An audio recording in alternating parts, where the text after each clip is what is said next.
Greetings, my fellow Americans. I'm here to tell you about my new economic policy. Act fast and you can get a $13 ticket to Nerdbot-Con. And that's a hell of a deal considering that if you go to the after party, you're going to get a $20 play card at Dave & Buster's. That's a hell of a plan, and it's a plan I stand by. Check out Loki2016.com. This is Loki Hates You for Nerdbot-Con, September 24th at the Pasadena Convention Center.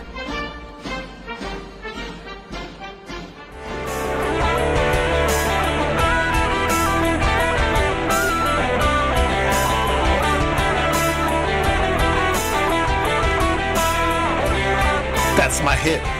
That's how I know. Oh. It's the Nerdbot-Podcast. Hey. Welcome back, everybody. Yeah. What's up? Aaron, welcome back. How's the kids? My chinchilla, it's fine. Good. Yes, my chinchilla's doing rather well. I got an awesome panel here for everybody today on the BotCast. Here with Nerdbot Media. I got fellow Nerdbotians on the podcast today, along with me and Aaron today. I got Luis Ortega. Hello. Luis, you have seen his face on Nerdbot.com. He is the most interesting cosplayer in the world. Yes, this is true. That got a lot of good reception. You're a star now. You're taking on Joaquin Phoenix now because you got your sunglasses and your beard on. Inside. This is true. Inside I'm training for the big fight. He thinks he can rap too. And that lovely I'm voice, working on it. That lovely voice you hear is Pam Zamora. Pam is also a contributor to Nerdbot. She's a Nerdbot girl. And on top of that, she's been a cosplayer for a little while. How you doing, Pam? Good. My cosplay name, I keep forgetting. It's Deadly Z Cosplay. There you go. So you can find her as Deadly Z Cosplay on the web, on the Facebooks and all that going on. So we brought her on to get a little interview with her today. And before we get to that, I got some like redactions, I guess, to do because I started playing Pokemon Go. Oh yeah. And it's all right. It's pretty good. You know, it's got me wandering down to the gas station down the street every 4 hours to see what's going on. Man, dude, I was at where was I the other day? I can't remember where I'm at like all the time. I was at Rubio's. That's where I was, man. You really get around and you can't remember. Yeah, I was at Rubio's, dude, and I like the Cabo plate. It's fucking awesome. So I go there and always get that maybe once a week. And 3 Pokemon were just having their awesome Baja time there, like in the ocean and just like enjoying tacos and shit. While you're eating. And then it was Pokemon Go. There you go. Yep. And Go. Yeah. 3 of them. They just hanging out. They're mine now. So you started playing, Aaron. How are you digging the game? You know, I got lost into the craziness of it, and I feel like I'm part of everybody now. Like to me, I wasn't like really huge on Pokemon back then, but how old were you when the games came out? When the games came out or the show came out? Well, they're around the same time. I think the game preceded the show in Japan, and we got the show first, and then got the game out. The game came out in 98.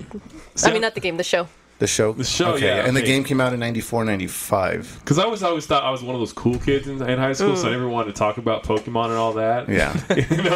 He was that cool kid, getting laid all the time. You're not going to catch him talking about the way cool kids do. But my sister, Stephanie Ziletta, she used to collect the cards all the damn time, so she watched that. So we grew up together. That show was on, we just watch it, I think, to me, she's the only other honest Pokemon nerd in Nerdbot. Jeez, along with me, she and I do not shy away from the fact that we used to play Pokemon, have Pokemon cards, and have a Pokemon lifestyle as a child. And that was the currency. That was a cool currency back then. If you took it was always scary to take your cards to school because one, somebody can always jack them. Yeah, I did. I got jacked. I got blackmailed. I got blackmailed for my cards. Some kids like, look, if you don't give me your cards, I'm just going to tell the teacher you have them. And I was like, what? And then I made a big deal about it, and the teacher saw him. He just took them away, and nobody got them. Right? And it was like, man, I had to walk 4 miles down the road and pay all my allowance that I had that day, just to get those 2 packs of cards. And I lost Clefairy doll and some energy that wasn't even important. And the guy knew what it was. Those were my first 2 packs, and I had them confiscated. So I don't know. Pam, how old were you when Pokemon and the cards, I guess, came out? Were you in middle school kind of thing? Yeah, okay. Sure. Oh, wow. All right. She's like, I was barely born when that shit came out. You know no, but were you into that scene? Were you into the Pokemon scene? Oh yeah, definitely. You know what's so stupid, and I hate myself for it? You know those cards? I think it was Charizard that they reported that like whoever has a Charizard card was like now it's worth $1,000. It was reported like that was a long time ago, like when the game started. Charizard was really popular. Yeah. Well, hell yeah, he was. Yeah. There was only 3 sets when it launched, and he was the best one out of every card. I had the most popular Wow. sets. I had a book. Yeah. And my dumbass like sold it in a garage sale, and then when I found out how much they were worth, You regretted it. yeah. Lewis, Pokemon Life, go. Go time. All right. Pokemon. Yeah. So you started on Pokemon Go. As far as I've gotten with it, I've been walking around and bumping into a lot of people just dead focused on catching that Pokemon. So you're on the other side of the river on this one. You're seeing the sensation take over. What does it feel like seeing Pokemon Go unleashed on people? Well, when it gets to a point where you have stores and businesses that post up signs saying catching our Pokemon is for paying customers Is that only. legitimate though? That you guys got to understand when something's too good to be true on the internet. No, but it's funny. That to me makes. I mean, I could see a place putting it up for fun and people taking it seriously, but you don't own Pokemon. You know, those are God's Pokemon. Okay, No, they belong to God. And thou shalt not Yeah. play Pokemon. Yeah, like if I'm pissing at a urinal and God decides to throw a Pikachu in front of me while I'm pissing, Hey, well, man, you it's gotta going to take be that right. on. There you go. It's going to be. You got to take that right. Pika, well, I got to shake this first before I can catch you. I don't know. We'll see what's You going on. just got electrified. Well, I've been playing a lot. Like before, I was really skeptical on it because I had seen some gameplay. I didn't know what to expect out of it, and I think the reason, and I really thought it over. I played the game for a little bit. I got into it. I realized what the problem is, and it came down to I saw an art. I don't remember where the article was from online. I wished it was at Nerdbot.com, but you can still check out Nerdbot.com and see what we got going on there. But it was an article that said Pokemon Go is a terrible Pokemon game, but a home run for an augmented reality game. And I said yes. Yeah. That's Yeah, Pokemon Go in a agree. nutshell, and I think that's why it's going to be popular. I don't know if it'll have the longevity as most cell phone games do now, or Yeah. smartphone games do. I don't know if it'll last. What do you think? Yeah, it's like, I hate mobile gaming so much. I can't stand mobile gaming. Like, I just use my phone Hold on, for you're the gonna have internet to and apps and stuff close like your that. Pokemon Go I before know, you but finish this I'm sentence. getting to this point where it's like, I'm actually, maybe since Words with Friends, Okay. I'm actually Words with Friends? I'm actually into a game app like this. Okay, yeah. And Pokemon Go is like, everybody I know is talking about it. My Facebook feed is just blowing up. Yeah. My brother is like, oh man, I caught this Pokemon. Like, I'm like, dude, I'm right next to you. Let me open up my Wow. app. And then You got sucked in. yeah, he's like, it's not there. Like, what? You know? But yeah, I mean, I just before the podcast today, I picked up a couple more Pokemon. I picked up 3 of the same. Forgot the names, but they were like just like having babies next to each other, dude. Wow, like you found a nest. Yeah, it's a nest of the same Pokemon. Yeah, see, if it would have been a little bit more like that. But it's just this distinction that people need to learn to make. And obviously they're capitalizing on the fact that it is Pokemon, that you got to catch them all. Like they're still capitalizing on the main aspect of what Pokemon is. And it's almost like Pokemon Snap. We talked about this. No, like, see, that's where I disagree. No, you can snapshot your Pokemon. Yeah. Therefore, it is Pokemon. It Snap. is, but it's not the purpose of the game, and that's where I feel like it's different. Like when they sold us Pokemon Snap, I wasn't looking at Pokemon Snap when I saw the commercial on the N64 all that long ago and saying, oh, that's going to be like a Pokemon game. No, I knew I was going to be taking pictures of Pokemon, and that was the challenge. Whereas this one sets you up to think you're going to go out into the world, go out there and catch Pokemon, battle them to catch them. Instead, you're just chucking off Pokeballs like you're made out of money, and you just find Pokeballs everywhere. If this was real life, people would be like breaking their necks on the Pokeballs they're stepping on all the time. Well, this one girl found a dead body while she was trying to find a Pokemon. Did you hear that? There you go. But that's probably the most interesting thing that was ever going to happen to her in life, probably. So this is probably a positive thing for her. She's a celebrity now. She's probably welcomed in the neighborhood. It's like, thanks a lot, Pokemon, for letting me see a dead body. Yeah. I got the saddest Pokemon Go story right now, though, dude. Like, all right, the day just came out, right? I had a date that night. And I was supposed to meet her this at is sad for her. It's really bad, dude. I'm just over here. We decided to like meet at this halfway at this karaoke bar place I've never been to, and I discovered that there was one. Yeah. So By the way, I should mention Aaron is a fantastic karaoke singer, but I digress. Continue. We'll go into that. We'll get into that later. So I get there and I realize about 30 minutes from now, actually 30 minutes in, she's not coming. And then 45 minutes come, she's still not coming. I'm like, damn, dude. So I'm at the bar, and I open up the Pokemon Go app. And there I go. I see Squirtle just like hanging out at the bar, getting some drinks with me that's too. Right. He wants a little bubbly. You know what, dude? At least I could take you home, man. Yeah. So I go ahead. Squirtle squad. Wow. Yeah. But even that sucked because I guess after I left the karaoke bar all alone, like forever alone. So she really just never. She flaked on me, dude. But Squirtle never does. Did you join the Squirtle squad? Man, that's my intent. Look, I'm gonna offer you some promising return. There was a good chance she was on her way, but the servers were down, so there was really no reason for her to go out, and explore life anymore. Because once the servers are down, I find that there's no point in going out.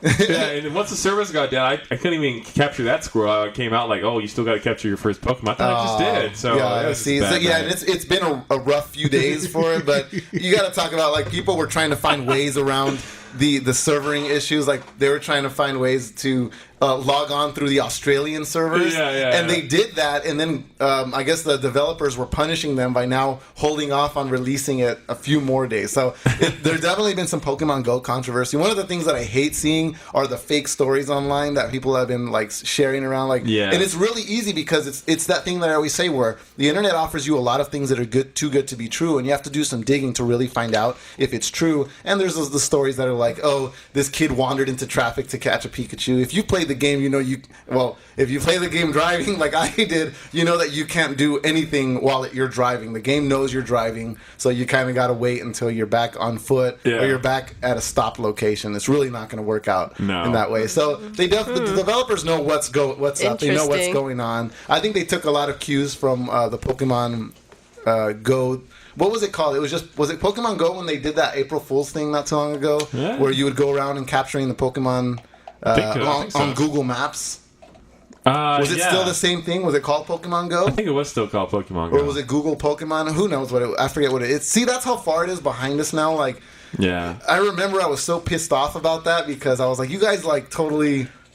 You gave us the old switcheroo. You thought we were getting a Pokemon game, and that was even more basic than the game that we have now. But I really think that the game is a good standalone game on its own. How it will fare over time, I don't know. I don't know if it has what it takes to be those games that are have the longevity like maybe Angry Birds does. Angry Birds does a lot of like backwards bending over to try and keep you playing the game. I don't know, Pam, do you like Angry Birds? Came out. I like Star Wars Angry Birds. Me too. Lewis, Angry Birds? The classic. Okay. You got to talk into your mic too because then I can't hear you. Oh. I like the original. All right, so I mean, but Angry, like, as far as you talk about, like, how long did you play Angry Birds until you gave up on it? It just got to a point where it was like, all right, this is taking me too much time to try and get to this level. There you go. That's what I feel like Pokemon Go eventually will hit, and it's designed for that. It's designed. You can't just go out and battle. You can't just sit at home either. You got to get out and do shit. So I think that aspect is going to clash with the already, monotonous way that we have gaming set up, which is you sit and you play. Yeah. But being an outsider, though. And I like on the way here, I bumped into a squad of people doing like a group Pokemon Go thing. Nice. I'm like, whoa, this thing is really like taking off. Like I had never heard anything about this game coming up, and it suddenly just dropped, and it's like boom, it's everywhere. Yeah. I thought the Pokemon craze was over a long time ago, and it just boomed back. But the point is, like, what I'm seeing is, it seems to me that people are interacting with each other in a very different way, because this is all about cell phone based, right? Yes, the whole thing is cell phone based. And so, like, basically, you go out there and you anywhere, and you can catch a Pokemon just anywhere you're at. All the time. I see this as kind of like growing more. I think there could be more applications. I don't know. I think you think this is the beginning of something more new. I think that's what Aaron was hinting at earlier. Is that you have this new section of augmented reality. And right now, this is a very basic form of what we're doing with it, but who knows what it could be. I remember some really early cell phone commercials for iPhone had people, you know, like they would point their phone up into the view. Maybe they're looking for a restaurant, and the reviews and the stars would pop up over the restaurant. Totally. And that was something I was like, yes, I can get behind that. Like, that's way easier than having to open Yelp or Google Maps and having to copy an address here. Yeah. Like, that's really Mark Zuckerberg. So I think, where are you? Of course, he's listening to this podcast right now. Right. Of course you are. He doesn't miss it. He has to hear Aaron's sultry voice every week. You know, it happens. Is it? So I think with Angry Birds, like, didn't they have a movie recently? Yeah, but Was that their goodbye, like sayonara? probably. I mean, it's their last chance to franchise it. It got Lego bought, like it got a Lego license, which is totally fine. Like that means that you're doing rather well if you get a Lego license. That's true. But the sets aren't selling too well, which means it's just it's not enough on its own as character based. Like as a game, Right. it's fun, but I mean, as a game, you're just throwing certain shaped birds at something. They don't necessarily have a character. So it's kind of my Anakin Skywalker argument. Yeah. You're trying to apply a character to an idea, and it's really hard when you do that.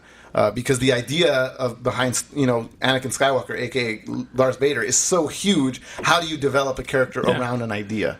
And not only that, like you would ask me right now, what are the names of all the different birds? I couldn't even tell you. I couldn't tell you like They sound like that's red pigs. bird, yellow bird. There's a red one, a There's black blue one. bird. Yeah, I feel like we're naming off Pokemon Rangers now. There's pigs somewhere, and a little land. You see, and then now you got to be anatomically correct if you're in a different game because they change it up. But in the Star Wars game, certain people are the pigs, certain people are the birds. No, it's still going to be around because I think Angry Birds gained its popularity at least like 6 years ago. Yeah, it's still. I mean, I'm not saying that it's done, but I feel like the games will continue. I don't know if the Angry Birds movie will do as good. Probably not. No. Is it out yet? It is. I think it is out. See, that's the thing. Like, who's excited to see an Angry Birds movie? Like, at least unless you've been playing so much on your phone where like you have to just keep this, feeling going. Especially since you I mean, in reality, more birds in my life. You also have to think about when a movie.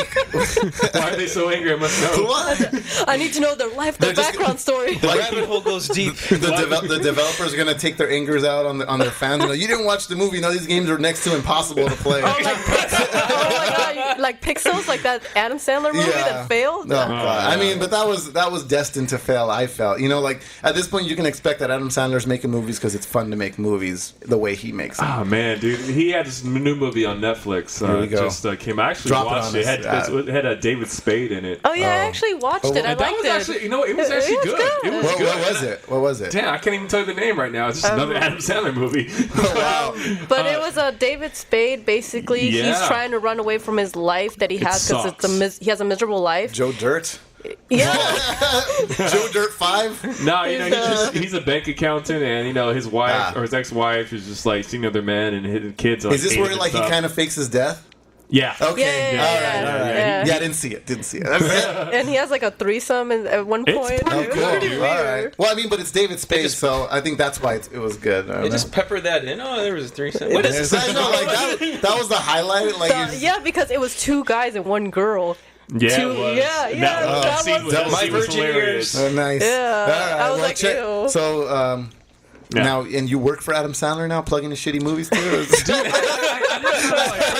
Dude, we all know his best time was in the 90s. Yeah, of course. You know what? Like, I checked out at Click. I was like, Click is a solid movie. I'm done. At this point, he's just trying to make movies now. Okay, so the movie's called The Do-Over. Yeah, The Do-Over. Yeah, I'm being told by our expert, in-studio expert, Juice Brock. That's why you're here, buddy. That's why he's here. He's our intel. Can you do me a favor and check what it got on Rotten Tomatoes for me as we move on? Well, I wouldn't be surprised it got a decent rating. So in the end, for me, just Pokemon Go. I say try it, play it, see if it'll develop into anything. As of right now, as far as what Lewis was saying, where you get together, like to share locations, I suppose, but you can't really trade amongst each other. You can't battle amongst each other, and you got to take over gyms in a really weird way. It may be the first ever popular app to make you want to go out and get exercise. That's true. That and it does. If you look at the Pokemon universe, all the people in it, all the Pokemon trainers, they were like fit, super fit, because they were traveling the whole damn time. I don't remember any fat people.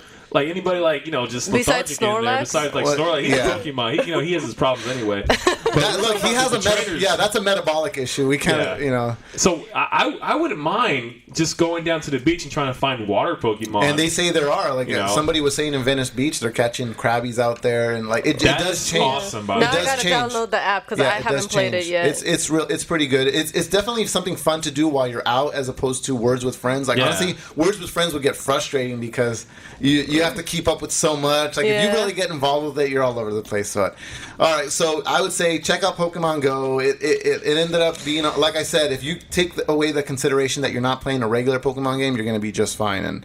And if you don't want to play that, then I would say wait for Sun and Moon, because that's going to be your next best bet. I wonder if there's a Pokemon here right now. In the room? Yeah. Just no, there's not. I checked, but maybe there's. The search is on. If you want to be the very best, this is what you want to do. Like no one ever was. Yeah.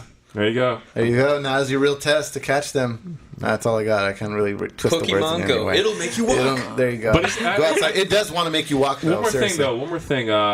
I think I might have read. I don't know if it's a rumor or not, but I don't know if Team Rocket is in this game, or it could be later on. Here we go. More. I like that we can spread some sensationalism here. So you can join Team Rocket. Team Plasma. Team Rocket, yeah. And that's what I was hoping for. I was hoping for the real differences that are in the game, because you have Team Plasma, you have Team Inferno, which are just teams that exist outside of Team Rocket. And honestly, I feel like Pokemon always did a disservice to Team Rocket, because they inserted them inherently in every episode, and it eventually made me tired of the series, more so than him not catching any new Pokemon or doing anything really extravagantly new other than creating somewhat interesting predicaments. But other than that, I felt like the show fell short of that, and I feel like maybe this is where we'll find a new way. Augmented reality, Pokemon will find a new life in that way through everybody individually. Well, there's another Team Rocket, remember them? Yeah, I forget, the one with the Cassidy Butch and the one that sounded like a frog? Yeah. Hey, we're going to steal your Pokemon. Yeah, there's never too many shows. So that'd be fun if people could come by and steal your Pokemon, too, and make a... That would be great. What was that game that came out where you can hack other people's phones? It was like, it's a new modern game. Watch Dogs. Watch Dogs. There you go. I was going to call it Overwatch, but then I'd be crossing streams Which I here. was just playing yesterday. All right, new game. I'm making it up. Overwatch Dogs. Combine both of them together. Let's do this. Hack each other while you shoot. Yep. All right, so I want to interview Pam now, because she is our guest for today, and she's got a rather interesting story. The reason why I like Pam's story is because she wasn't originally into cosplay. She always says that she got sucked into the vortex, and I always use that term for cosplayers, but mostly because it becomes a way of life. But Pam, on the other hand, Pam has found success through the cosplay, and in herself has found the characters that she likes to do. I don't know how deep the nerd culture goes for you. So when you were growing up, were you into comic books? Were you into video games?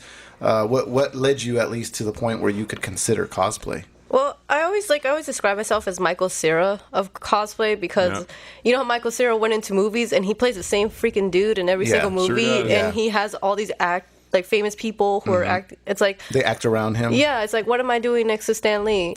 Yeah. I'm in too deep now. I can't get out. Nobody wants to tell me that I suck. Yeah. It's like, well, I mean, I know at a certain point it got to a point with Michael Cera, but he's a good actor. I forget seeing. What was that movie that he was in where he kind of imagines scenarios of himself being the better badass guy, and then he actually kind of doesn't for a while? I guess that's kind of his character in a nutshell. I saw that movie. I forget. The whole movie is just Michael Cera trying to bang a chick, which is Michael Cera movies in general. Revolt or something like that? No, we're talking about Scott Pilgrim? No. I know what you're talking about, That's Scott Pilgrim trying to bang one girl and doing a bunch of other shit. Juno? No. That's Michael Cera trying to bang another chick who's already been banged. We can talk about all these movies. He's trying to bang somebody. I'm not trying to bang anybody. All right, so there you see. That's the difference. That's the difference between me and Sorry, Michael Cera. You're more like a Kevin. You're just a Kevin Hart with glasses. Okay. So no, I don't like Kevin Hart. Okay, all right. Redacted again too. I'm sure Kevin Hart's not going to lose sleep tonight over that either. No, I don't think so. But we're the same height. Okay. But what? Like, you were into cartoons, comic books? What are we talking about? Okay, so as far as I know, I really know a lot about Batman. I've watched the animated series. I've read the comic books. I've seen all the movies. I even go reading other stories, other universe. Like, how many comic books do you own?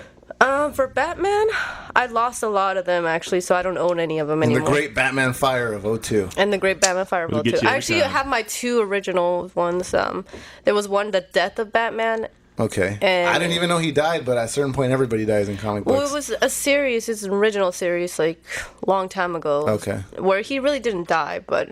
Oh, surprise, surprise. Yeah. Spoiler alert. Yeah, no, but that's all I'm going to say. You know, because everybody knows Batman doesn't die. Like, if Batman lives forever. I guess. Like... That's what Batman Forever is about? Well, no. It's when he gets younger. Yeah, Batman Forever, oh my gosh. Batman Benjamin Button Forever. Batman Benjamin Button Beyond. There you go. And it just takes place in the future. Just converging all of them. Very well. God. Very Don't get me started on the movies. So, at a certain point, like, how old were you when you actually got into cosplay? Because it wasn't a teenage thing, right? Like, no. It wasn't in high school. This was more like in your mid-20s? Yeah, well, here's my friends wanted to go to a convention, and then I was like, the convention lure. Yeah, the convention. I've never been to a comic book convention or any kind of convention at all, period. And how long ago was this, by the way? This was 2 years ago. Oh, so this is when cons are already a big deal, pretty much as cosplaying goes. Yeah, this was 2 years ago, and I was like, all right, I don't know what to wear, but then I was watching Teen Titans, and you remember Teen Titans, the original, not Teen Titans Go, but Teen Titans, the first one aired in... I have my feelings towards Teen Titans Go, which sucks. No, wow, 2 people this time. Okay. Thank God. Man. Yeah. All right, continue. There's nobody to argue your points today, but I'd have no problems with Teen Titans Go. It's just another part of the story. Because you don't like it because it's too kidsy, right? It is too childish. It did air for kids. Like, that's kind of... I can't watch it comfortably. The original was darker. Like, I don't got no cereal. I can't enjoy this. No. Forget this. It's messed up. The main thing is that DC chose to go with Teen Titans Go over Young Justice. Like, what's Young Justice? The Justice League. Okay. Yeah. But a younger version of Young Justice. So we're going to put all of our attention now onto Teen Titans Go, and so the other shows got canceled. And that... Damn it, that Static Shock! And for Static Shock. I love Static Shock. Yeah, and that was one of my main things. I was like, you know what? And I'm not going to watch a little, kid show like this on... Cartoon Network. Give me Adult Swim at night. Give me an Adult Swim Teen Titans. Maybe I'll watch that. Yeah, you were into Space Ghost, so Space Ghost. Coast to coast with Space Ghost. All right. So what was that first con? Which con was it? Do you remember? Kamikaze. Okay, that was actually my first convention, but that was last year. Not. Wait. How many Kamikaze? I've only been to one Kamikaze, so that was last year. I'm gonna say 3 now. Okay, so I've only been to the one. Okay, so you started at Kamikaze, and how was it then? Because that was 2 years ago, so I wasn't even involved in Nerdbot yet. I don't think Nerdbot was around just yet. Was it around just yet? Not yet. We are over a year strong. Over a year. All right, so that's pretty damn good, actually. Yeah. All right, so you got dragged in there. Yeah, but my friends wanted to dress up, and I was like, I don't know what to dress up, and there's not a lot of like Latin or Hispanic girls in comic books. Not that now there is, now I research there is, but back then I didn't know who was like, Latino or Hispanic or who I look like. But then I was like thinking, if I bronze myself a little bit, I can pull off Starfire and just need to get like green eyes, and I made my costume and it worked. Yeah, because like as a Latino, when you talk about being, I myself am Latino. Shock. All right. Yeah. Oh my gosh. No, I thought you were Armenian. Be you, man. But as a Latino, like, you don't have much to choose from, and you get stuck with like characters from Univision. So it's like you don't really have. You get to pick the Chapulín. Your skin color is the black and matted. I get 3 colors. Every black guy has skin color matted. You get beige, lighter beige, and then just black, and then that's all you get. Either you have Static Shock. You start where are you? Superman, Batman. There you go. And Batman's like blue or green people if you want to like dye your skin color. And for somebody who spends a lot of time in the dark, how does Batman get his tan? Seriously. Well, explain yourself. Beds. He has enough money for tanning beds. Yeah. But he doesn't have enough time to tan. Well, Superman's never tan. Yeah, he spray tans. Look, he gets all his power from the sun. He's never tan. He's Stephanie always tans. pale. Superman's an alien, all right? You're out of line here, Lewis, all right? Superman is an alien. Aliens don't tan. Exactly, aliens don't tan. That's the conclusion. By the way, shout out to my baby mama, Alicia. Hey, boo. There you go. Wow. Now you better make her listen to this shit so that she knows what you're talking about. She gave me a shout out last time the Nerdbot girls were in the podcast. Oh yeah, they were on a Rag House, Chaos Radio. So that was pretty cool. Chaos Radio. They plugged everything there. So you were at the convention. What did you end up dressing up as your first time? Starfire. Okay, so Starfire. Did you paint your skin so that it was different? No. You just went with that same color? Just bronze. Okay. You just got a bronzer and just put it all over my skin. Did you wear contacts to change your eyes? Yes, I did. I put on green contacts. I had the red wig, and then I made my costume, made the boots, and it took 3 months to make everything. Whoa! Yeah. And did everything hold up okay? Like nothing tore open while you're walking around the con? Just the boots a little bit, but after I was done, I can't wear that costume anymore because it's completely broke. Destroyed. Yeah, it was a one-time. Did you use it to party too? Yeah, that's why. There it is. I went to. Yeah. This is the advice I give the cosplayers. Make sure your cosplay can live through parties because cosplaying is half conventions and half parties. I got a horrible story about a onesie in the Comic-Con. Jeez. I blame Bernie for me breaking my Starfire costume. Bernie Bregman? Bernie Bregman because he from made me Nerds Like party. Us? He made me party at the after party of Kamikaze. Yeah. And it was a really good after party. That's cool. And I was like, damn it, Bernie, I hate you. Well, he's a good guy. He came on our podcast. Yeah, he was on cool. the first podcast, so you can go back and listen. But he's got a lot of stuff going on. That actually dovetails super quickly, really nicely into what Nerdbot's having, which is we're going to be having a midnight. Oh, actually, it's not the midnight movie release. Let me just pull up the information super quick. It's a Nerd Like Us Spinema launch party. So this is going to be going on. It's kind of like a Ghostbusters after party. After buddy. It's the after buddy. Is that a new Pokemon Go? I don't have friends. I have after buddy. And this is going to be going on at the. That's what you say when you don't have anywhere. Bernie's my after buddy. Whatever I'm done doing this, after that they'll be there. After buddies. Well, your buddies here at the BotCast are going to be there because we're going to be doing a live podcast from there. So here's what's going to be going on at the Dave & Buster's, which is in Pasadena, right? Or no, it's in Arcadia. It's in Arcadia. So this San Diego Mall. There you go. So the Dave & Buster's, and there's directions on how to get there at nerdbot.com and at facebook.com/nerdbotmedia.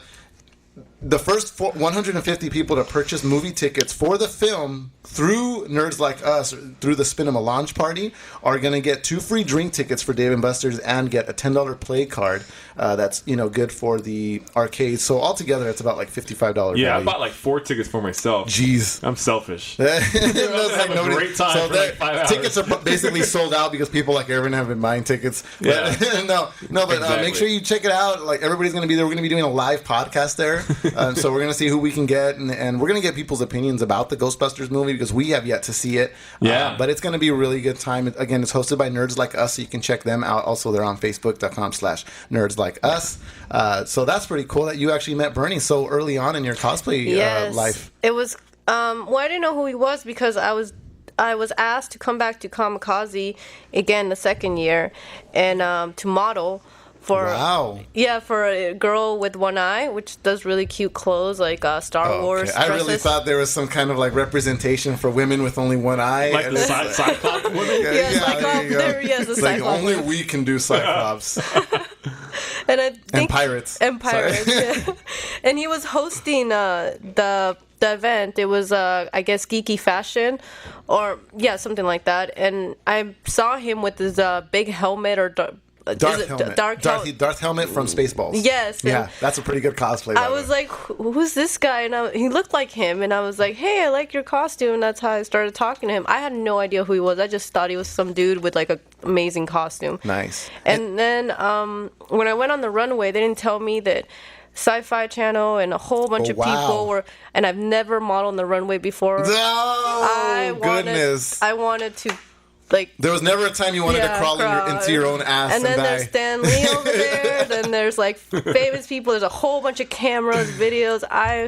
died. I was like, that's so cool. But so shit. you really got thrown to the freaking lions on this one. Did. Like she just starts to cosplay, gets invited to all these different groups. Seriously. And now she's on the runway. I yes ma'am it. I took a page from Jim Carrey's there movie. You go. Just saying yes to everything. And I did a yes man. Dude, that is something that you actually should do. Say yes a lot more than saying no, because you never know what can happen. I mean, especially at a convention, no, like there's a lot of good people there. You definitely can tell who doesn't belong there. Yeah. But for the most part, you're going to encounter a lot of good people, a lot of good connections. Everybody at the convention is just really good people, so it's always good to hang out. And that's how people like Pam, who are social butterflies in a way, can just go from one place to the next and have a good time all the time. So how did that one experience, like it seems like you're nervous about that, but how did that become Deadly Z Cosplay? Because now you have a page where you have all your cosplay and you're doing work for different Nerdbot events, and you're doing more cosplay stuff. So how did you decide, okay, well, now I'm just going to start changing up cosplays? Like, you really got into the comic book. Yeah, because now it's more than just Batman culture. Now you're delving into more nerd culture.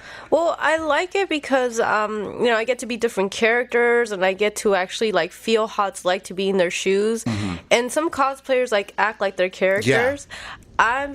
I'm still not comfortable with doing that because I'm like, I want to do good. I want to make sure I am that character. But in photography, action shoots, live shoots, or even video, I'll get into the character. I think the first time I met Elvin Stephanie Nerdbot was for the Nerd Drinks with AJ. Yes. And I was Wednesday Addams. And I remember, I remember that. That was great. I was Wednesday. I was like this girl who didn't want to be there. Yeah. I did. Like that was your first main character. Who I actually acted like her. I was like, whatever, you did a AJ. Job. You can check. Those are all posted up at Nerdbot.com, and there's a link to it right away at the page. So you'll probably see Pam there as well. Yeah, I like being other characters, and I being yourself gets boring. Like, I want to be somebody different. Yeah. I want to be like Superman and break stuff, and Batman and be depressed. You just walk around with a piece of foam that's shaped like wood or something, and you just break it up constantly. Yeah, or go in the phone booth, come out it's like, oh shit, I'm naked. Right? That didn't go as planned. Oh, damn it.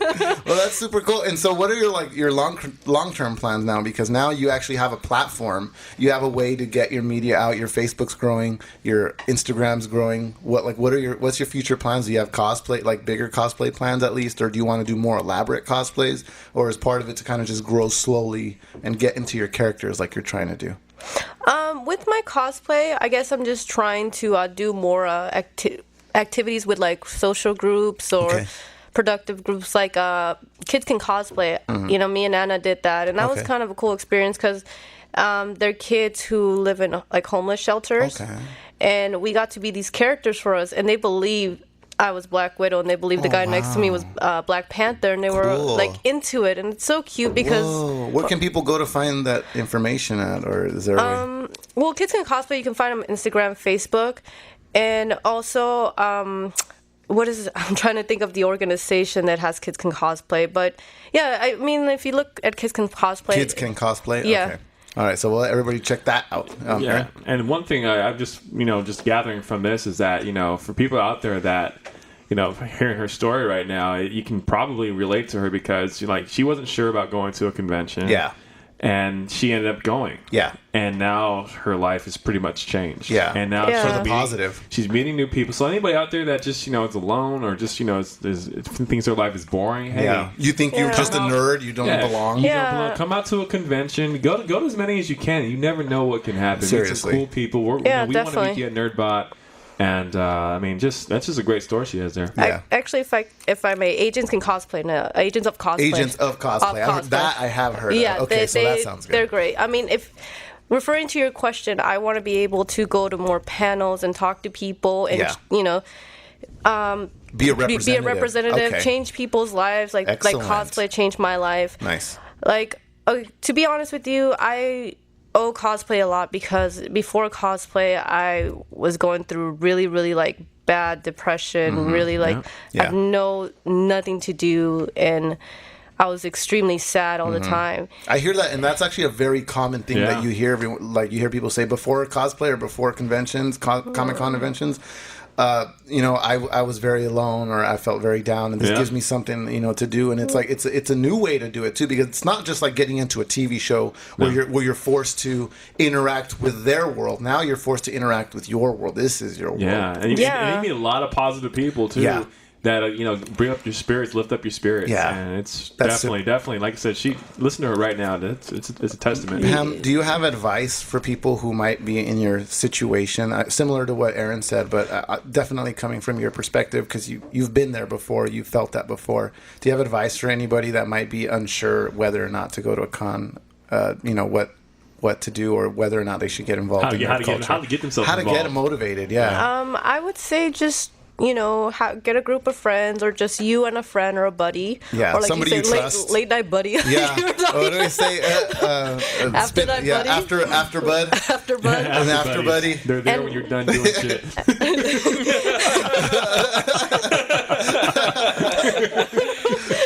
They should make an app called After Buddy. Oh, there you go. We're gonna make somebody rich. One of our 5 listeners is gonna be rich. I want to cosplay as After Buddy. Oh God, yes, we found it. You'll I have make an 2 app. beers in my hand. I'm the After Buddy guy. Yeah. Oh my gosh. Give me a cake, dude. But yeah, Pam, you were saying. Oh yeah. Just find an After Buddy. Yeah, find an After Buddy, and yeah, just go to any kind of con. There's, Nerdbot-Con's coming up. Yeah, Nerdbot-Con's coming. I'll be touching on that a little bit later. We want to meet a lot of people there too. Yeah, that's going to be super cool. We have a lot of important people. I will touch on that before we go, but I wanted to say thanks to Pam for being super honest about some of these things. It's crazy how when you think about where your life was back then, you feel how miserable, and then you think about now, and you think like being Michael Cera. Yeah, being Michael Cera now. Going from being a Jonah Hill to a Michael Cera, just getting laid all the time. Find your inner Michael Cera. Go out there and find your chick to bang. There's a Michael Cera in all of us. Exactly. Oh God, this is a Scott Pilgrim. This is a great tribute to Michael Cera, by the way. Michael Cera, if you're listening, you need to do a Scott Pilgrim Part 2. Just saying. Like, oh, okay. Now, and see, here's the fun thing, because on top of having Pam here, we have Luis Ortega here, and he's Pam's boyfriend. Now, what I like about this is Luis was even further removed from the nerd community, the cosplay scene.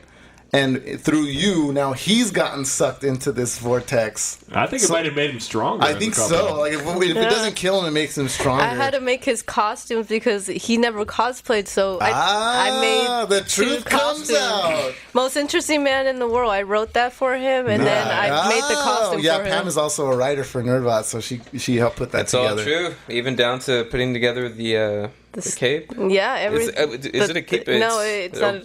It's a Jedi. It's a Jedi robe. Jedi hoodie. Do you hear this guy just committing atrocities on microphone? It's not a cape. I'm offending so many nerds. Send all hate mail to Luis Ortega at Arizona Bay. Which deserves, by the way, I should mention, Luis plays the bass really damn well, so you should check out his band, Arizona Bay, which is a Tool tribute band. Nice. It's a tribute brother. Nice. So yeah, they're really good. You got to check them out. He's got a killer bass tone. So the guy knows his way around a 4-string.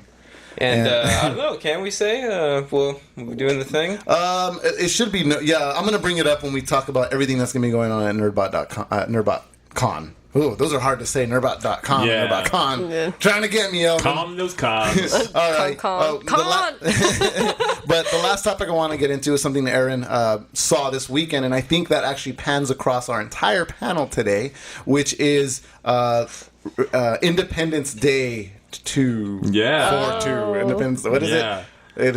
I want to hear Pam's thoughts first on this. Okay. All right. Because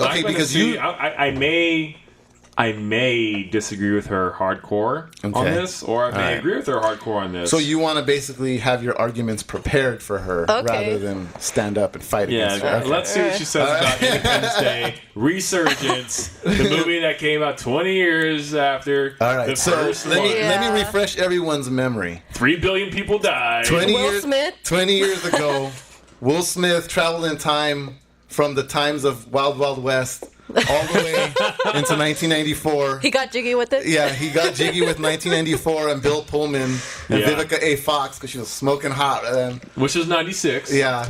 Thank you. Okay, sorry. Yeah. Sorry, I got 94 in my brain because Jurassic Park just stomps all over everything. The greatest theme song in the world. Dun, dun. So, President Bill Pullman saves us from alien annihilation by kamikazing. Uniting the nations together. By kamikazing, is it Randy Quaid or is Dennis Quaid? Rest It's in peace, Randy Quaid. It's Randy Quaid. Your heroics will live on to this day. But apparently they didn't matter. Yeah, apparently it didn't matter. You took out one micro tenth. Well, you took out one micro tenth of what was about to come kick our ass. So thanks for that. Showed us how to defeat all these harvest ships. You know. Yeah. You turned what would have been a peaceful enslavement into a complete all-out annihilation war battle. You made a hillbilly a superhero. Essentially, yeah.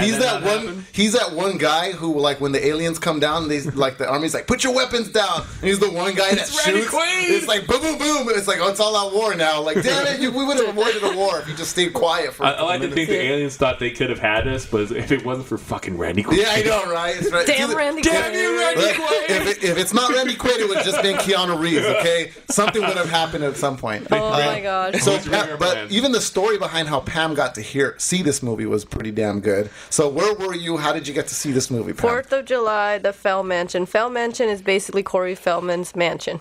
So it's the Feld. Does he call it the Feld Mansion? He calls it the Feld Mansion. God. As he should. Yeah. As he fucking should. Well, I mean, I would reserve the Feld Mansion for like my penis. Like, time to go on the Feld Mansion, you know? Like now he's got. Like, oh yeah, sure. Dude, it was. Yeah, like these would have been the Feld crazy. Flats, and this is the Feld Mansion. Okay. He was throwing fireworks from his house and like. Illegal ones. What? I didn't plead the fifth. It's all right. In that case, there's a bunch of Corey Feldmans that live in the ghetto parts of Pomona. We're also inside of us. Yeah, we're all in Yeah. there. There's also a Corey Feldman in every Hispanic block. Oh my gosh, it was kind of surreal because I've never seen him that close, and I'm like, holy shit! I felt the ash falling on my hair. No, I thought you meant from Corey Feldman, like you felt his presence falling on your face. Like, oh my God, the Feldman. Yeah, I met him on. He's on a 3-day cruise to Mexico. I was on the same cruise with him. And it was a party cruise down there. So now I'm the only one. I'm the only one who hasn't met Corey Feldman. I never met him anyway. I saw him 15 feet away from me. That's as good as it got. And then I was waiting for James Franco to pop back up. He had his shirt out with his chest open and stuff. Nice. He had like 2 girls right here. Yeah, he always has 2 blonde girls on him. That's like his thing. He's got a Hugh Hefner thing going on. Yeah, kind of. I mean, but those girls are making a lot of money at this point now, so that's pretty good. But he has a sweet girlfriend. Courtney Ann is big when it comes to the animal rights. So. Oh, that's so cool. Yeah, so she has she's contributed money and her time for animal rights, which I'm down with. Probably more than money is the time of just trying to work towards a cause is having all that time. Her cause is with beagles right now. I used to have a beagle. Beagle was my first dog. Okay. So like they do testing on them, and it's crazy. And this meeting that you had, Corey was like running a foundation for Bill Pullman at this point. Corey said he wanted to save the world from the aliens, and I said, "Hey, Randy Quaid's gone, man." No, we need another crazy lunatic to fly into the ship. I'm gonna send your ass up there. He's like, we got an F-15 with your name on it. Get in it. This is the Goonies part 2. He takes both of his girls up there. I know. He's like, get in, babes. We're about to go take this alien ship down. There's some green shit coming out. We gotta go stop it. Yeah, and I'm a turtle and I can't get up. Wait, Lost Boy style. So what did you think of Lost Boy style? What did you think about the movie though, Pam? Honestly, I like the first one. The second one was just everybody loved the first Independence Day. I don't want to give out any spoilers. Spoiler alert. 20 years later, Will Smith is dead. All right, that's the only spoiler you need to know. I just wasn't believing it. Like, I don't know. Like, it brings back the who's the actor for the first one? The other guy with the glass. Jeff Goldblum. Yes. I think it goes without saying that Goldblum's in the movie. I like Jeff Goldblum's character because it's like he never left 1994. Exactly. Yeah. It actually worked for him. If they do another Jurassic Park prequel, it's like it might he never left. He was there. He just got stuck there. It's gonna be good for prequels and sequels. That's all he can do now. And it was just I don't know, CGI and.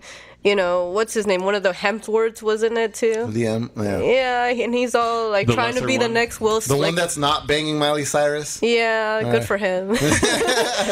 Oh, man. Yeah, he's all trying to take Will Smith's part and be like the hero. Isn't he like Will Smith's son? No. That's the other guy. Not Will Smith's Hemsworth. son's black. Yeah, okay. he's a general. I got confused. I got confused at who we were talking about. No. Don't even trip because whatever she's saying, I'm just going to piggyback the heck off of this right now. Yeah. Okay. All right, She's going down the golden road of being correct on this whole. Okay, good. Sequel. All right. Yeah, I wasn't feeling it. I was just like, I'm sorry.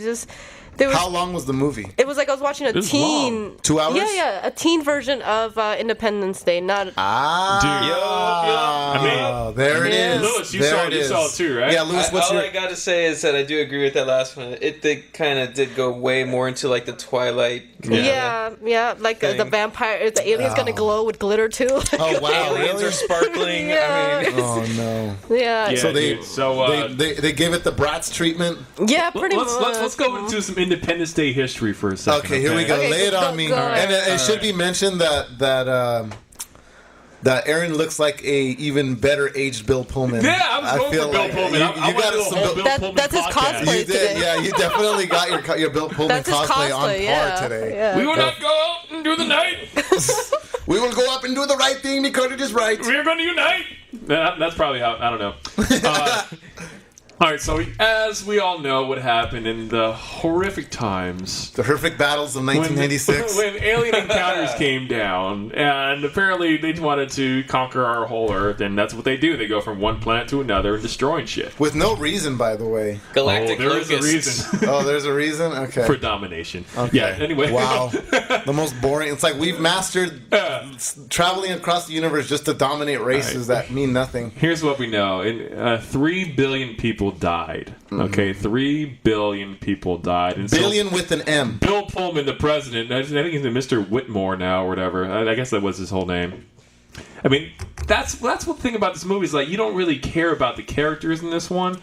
I'll go further. I'll go further into this. I see. Yeah. Yep.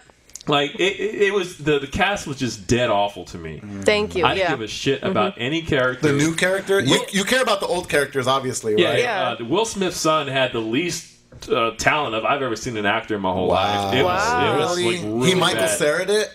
Michael Cera was better than No. He's good at it. All right, so but just go back. So 20 years go by. We've now we're on Earth space defense pretty much. And Michael Cera was just Welcome born. to Earth. Yeah. Michael Cera was just born when this happened. We used all their leftover technology that we didn't blow up. Yeah. And now we've applied it to build a Our crazy ass Earth space defense, which still sucks. Because we know they're going to come back, right? But we know like that's kind of the idea. They're coming back for Michael Cera. They're coming, they're going to come take back Michael Cera. They come back because apparently there's a distress call that's going deep inside the ocean that's being drilled, and apparently and I thought it was crazy too, but there's like a bunch of aliens that are in Area 51 right now that they just been hanging out for 20 years, and I don't know how we're feeding them or anything like that. Yeah. But apparently, apparently nobody knows what alien. Galactic bananas. Yeah, only they. and now there's just distress call, and they're like, Muppets going up and down like this, Wow. The wacky waving inflatable arm man. The harvester, the Queen's coming back to save us. The Queen's coming back to save us. And also, we sell cars too. We saw. That's exactly what they were. There was skeletons all over that area. Like, remember where Jeff Goldblum went? And that's outside of Area 51. Yeah, went. There was, I guess, there was one harvester. I think they call it harvester ships. Yeah. One harvester ship that landed and didn't, blow up. So there's just been one just hanging out. Okay. And so, I like the way you're looking at me because that's exactly what I thought. I'm like, okay, I guess we're going with that plot. Yeah, I guess we're sticking with all the shit you could have pulled out of the sky. We're going with that one. Yeah, okay. why would they be hanging out? Yeah, I would have believed. And then a third world country is like, is not letting anybody through. Like, this is our ship. This is Okay, see, that's more real though. I could understand that for some. But then again, with the technological advancements, why would you even be able to block a city? Like, dude, there's so many plot holes in this movie. Got it. The pacing is awful in this movie, dude. No. No. That was what was perfect about the first movie. You had about like 3 stories going on back when you only had about 3 story arcs in a major film going on. Yeah. The first one was it had heart. Yeah. It had, I mean... I was rooting for the stripper. Oh, yeah, me too. Back in the day, I'm like, get through that tunnel, girl. There's still more stripping to do. Yeah. And apparently and apparently I think she's a nurse now. Oh, okay. I think Vivica A. Smith went from stripping to just like most strippers. She's that one girl she's that one stripper who actually paid her way through college. Yeah. She had a son to take care of, and Will Smith is gone. Her husband is gone. Yeah, the legends are true. I helped some strippers go to college. I'll be guilty of that. I made it rain on that. It's okay. She mentioned the CGI, right? There's one part in this where I thought Sharknado would do a much better job on CGI when the ocean is coming this huge ass tsunami tidal wave to take out the dad of Ian Malcolm. So the Atlantic Ocean is like pretty much going to swallow up Florida or some shit. Or wherever it is at this point. Again. But the CGI was so bad. There was one part where Vivica... I don't want to give out spoilers, all right? But the movie's been out for a few weeks, okay? But there's a part where it looked like... The scene was shot so bad that you thought, how in the world... I think they got a $165 million budget. Oh, my God. To make this part of this action where the person's falling down off of a building, and it looks like you're just dropping a pencil from a desk, and it just Sharknado. It looks so bad. It didn't look believable at all. Like he just they added it there just to. I understand why Will Smith didn't want to do it. Somebody wanted a couple overtime minutes on that CGI production. Exactly. If Will Smith was in this, the whole plot would have changed. Everything would have been different. Everything in this whole movie would have been completely different. Would have been good. Yeah, it would have been good. It would have been good. It would have stopped me from walking out on it. So the best parts of this movie, dude, is all the people coming back. Okay. That's it. That's all you get. That's the best part of this movie is seeing the people, you're not dead, you're still alive. I forget there was a movie that recently came out that was the same way where it's like, oh, okay. Oh, you know what? I guess it was The Force Awakens. The Force Awakens did that where it's like a lot of the excitement was just around when the characters would make their entrances. Oh, yeah. I thought Leia's was the only one that was less than magnanimous to come in, but I guess they downplayed her for a reason. So I need a vote from you guys. Then 5 out of 5. How are we doing this? Well, let's say this: that they're setting it up to be another one coming out, and I think I need to see this movie at least one more time. Just maybe one more time. To see if it warrants it? Or to see because does the story warrant it? When I saw Force Awakens the second time, I loved it. I loved it much more than the first time, right? I agree. So I'm thinking maybe I just have to see this maybe one more time. But there's so many plot holes. It's just like, oh my gosh. And the aliens have guns now? Like, they didn't have the guns in the first one. They had mecha suits. Well, they still have those suits, but now they have guns. It's like, well... All right. Yeah, I don't know. Yeah. I'm going to give it 2 stars because I just can't. They need to bring back Will Smith. Yeah, if we'll see where they go with the third one. I need a number from the movie. What we judging this on 1 out of 5? Yeah, right? just give me 1 out of 5. Yeah, probably 2. Just because it was great to see the old characters come back. Again. But Bill Pullman, his acting went down south. Oh, really? It got really bad too. Man, that's what I was worried about. He was always really solid at feeling real, Well, because he's been trapped. He hasn't done anything since Casper. Okay, so remember Casper? Jeez, can I keep you? All right, Lewis. I give it a 3 because Jeff Goldblum was in it, but he wasn't weird enough. He wasn't Goldblum enough. Remember, he is turned cable guy to turn advisor now because he helped save the world. I definitely we need to see a Jeff Goldblum coming of age movie where he's trying to bang a chick like Michael Cera. It's like 50-year-old version. Like the 40-year-old virgin or something? The 50-year-old. The 50-year-old No, version. He'll be 50-year-old because he's older than Steve Carell was when that happened. Okay. Yeah, so that might work out. Like Michael Cera. So I usually have I used to have this rating of a movie kind of scheme, and now I'm going to go off of yours. So this is my rating scheme. There is at the very top, which is pay to see it again in a movie theater. Next down to that is I'm okay if somebody takes me to go see it again. That happened to me with The Dark Knight. I got to see that 3 times because everybody was like, you got to come see it with me. I'm like, okay, let's do it. Then there's we'll wait till it comes out on DVD. Then there's we'll rent it. And then at the very lowest bottom of the totem pole is owned it lost it, but don't plan on buying it again, even if it means I look bad at the person in front of the person that gave it to me. So in this case, like if somebody gave you a DVD and then you lost it, and then they're like, hey, what happened to that DVD I gave you? And I'm like, oh, I still have it somewhere, and then you got to go buy it to kind of make it seem like you have it still. I don't think I've ever done that, but okay. That's how elaborate this movie has to be if it's that bad, okay? You just got fake lost DVD, that's where we're at. But for this movie, I'll say... I'll wait for DVD. But I think I'll wait for DVD because if there's nothing really like if you guys are really saying the visuals are not spectacular to be, some are, but there's one part in the ocean where it just was not. You made it seem like it was like they made it seem too like the aliens were not really that great. How the CGI wasn't consistent. Let's say that. Okay, then that sucks for me. Then that's more DVD for me because I'm gonna get sucked out of it. Like I don't want to be like you, like oh that doesn't look real, and then.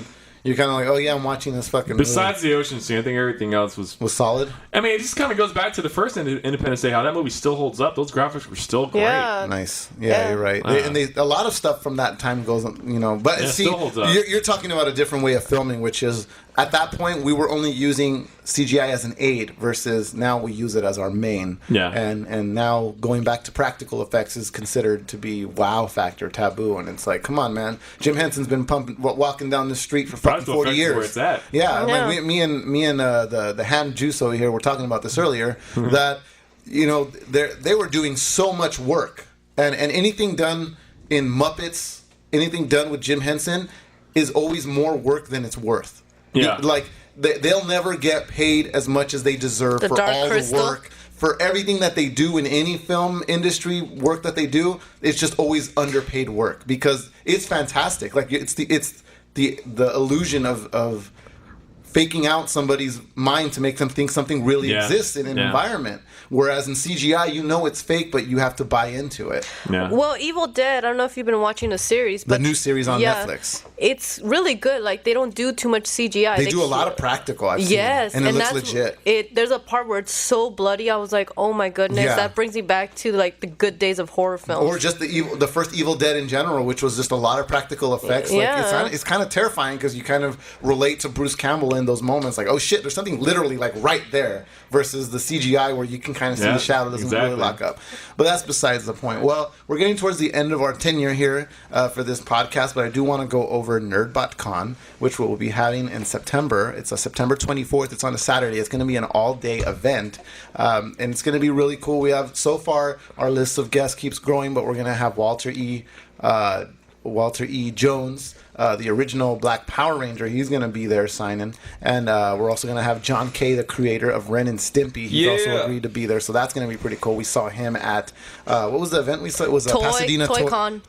Brick. Yeah, I don't know. They combine events on that one, so I'm not too sure. I think isn't the 501st Star Wars Legion going to be there too? Yeah, we're going to have 501st there on top of a bunch of other cosplayers. Just the main cosplayers that in the LA area are going to be there. We've been having Loki Hates You promote that for a while too. Nerdbot girls. There. And the Nerdbot girls are going to be there too. We're going to have everything. I'll have my own Lego agents. They're going to have their panel, Agents of Cosplay. Okay, so Agents of Cosplay is going to be doing a panel. So there's going to be panels. There's going to be vendors. There's going to be artists. There's going to be events going on. There's going to be a nerd karaoke. Aaron's hosting the Smash Brothers Melee competition that's going to be happening there too. There's a ton of stuff going on at this convention, so you guys need to make it down there. And on top of that, Pasadena is like one of the best places to go to do anything because everything's local. They don't screw you over on parking there. Like it's very fair. The bars are across the street. Restaurants, everything, movie theater, everything is there. So it's just really a good time. And if you go to Nerdbot-Con, you're also gonna save your ticket stub. So when you go to the after buddy, when you go to the after buddy at Dave & Buster's, the after party, you're going to be able to use your ticket to get a $20 game voucher so that you can get games to play. And I think it comes with some other. I'm already forgetting the details on that. So, but you can find all that stuff out at nerdbot.com. We're selling tickets there, and they're only going to be going for $13 for just a little bit longer, and the price is going to go up to $17. Kids get in free, and you can find out more information about that at facebook.com/nerdbotmedia. And you guys have music. And we're going to have live music there, too. That's what I forgot to mention. That's like late breaking. Lewis's band, Arizona Bay, is going to be there. I think there's going to be another... What's the other bands that are going to be there that you're kind of in charge of? So, as you know, we got... we have yours. Yeah, the Pink Floyd tribute. Hammers Inc. Juice is just finding out that we're playing there. No, I still got to confirm it, but it's probably going to happen. My group, Arizona Bay Tool Tribute, is jumping on board. We have Fight the Heathens, which are an incredible... I've seen them multiple times live. They're a fantastic System of a Down tribute band. So good. Nice. System band. And we're going to have some of my favorite players to see live. They are together putting... they have the Red Hot Tribute Peppers, which is, of course, Red Hot Chili Peppers. They're incredible. They sound... They're spot on. And... Nice. Yeah, so further details soon. All right, so further details, you're going to be able to find that on nerdbot.com, like I said, and we're always updating everybody at facebook.com/nerdbotmedia. And there's also an event page where we're constantly updating that with all the information that's going to be happening there. And then don't forget to check out Nerds Like Us, their Spinema event that's going on, which is the launch party that they're doing for the Ghostbusters, and that's going to be going on July 14th. It starts at 7. It's going to go on all the way through midnight at the Dave & Buster's in Arcadia. We'll be there live. And we're going to be there doing a BotCast live, so make sure you check us out. Pam, is there anything you want to leave your cosplay fan? How can they get a hold of you? You got your Deadly Z cosplay? How do we find that? Deadly Z cosplay on Facebook, on Instagram, on Twitter. Okay. Oh, wow, on Twitter too. Okay. Yeah, so cool. And Tumblr. All right, and Lewis, how can we find out more about Arizona Bay and your band? Oh, very simple. Facebook, Arizona Bay. Look for the black thumbnail, and we're Los Angeles based. Nice. All right. Well, make sure that you keep up with all the goings on. Aaron, you got anything? You can find me on Grindr. Okay. There you go. You'll find Michael Cera there too. Don't forget Michael Cera, and hopefully James Franco. Swipe left on Aaron if you have to. Just swipe or no swiping. There you go. Oh, that's what that has a new life now, doesn't it? Well, thanks so much for being here, Aaron. Thanks so much, Pam, for coming and being on the BotCast. We appreciate it. Thank you. We'll probably have you back again with the Nerdbot Girls, since the Nerdbot Girls seem to be enjoying radio cast going on out there. And Lewis, hope to have you back again soon. I appreciate you coming in and stepping on board. I also want to thank Juice our hand. Oh, you know what? By the way, the do-over. What was the rating on Rotten Tomatoes that we saw? So the do-over got a 5% on Rotten Tomatoes. So I think that's the lowest. I give it 5 stars. No. 44%. So audience was 44%. Critics was 5%. Maybe because my expectations were so low. Maybe because of the threesome with 2 guys. I didn't like that. I don't know. Sometimes they do like that. I don't know. Sometimes they do like that. Sometimes. Yeah, you never know. Sometimes you feel like a nut. Yeah, sometimes you're going to lose a bet every once in a while, all right? All right, well, thanks so much for listening, and we'll be back on the nerd side of life. Thanks for listening to the BotCast.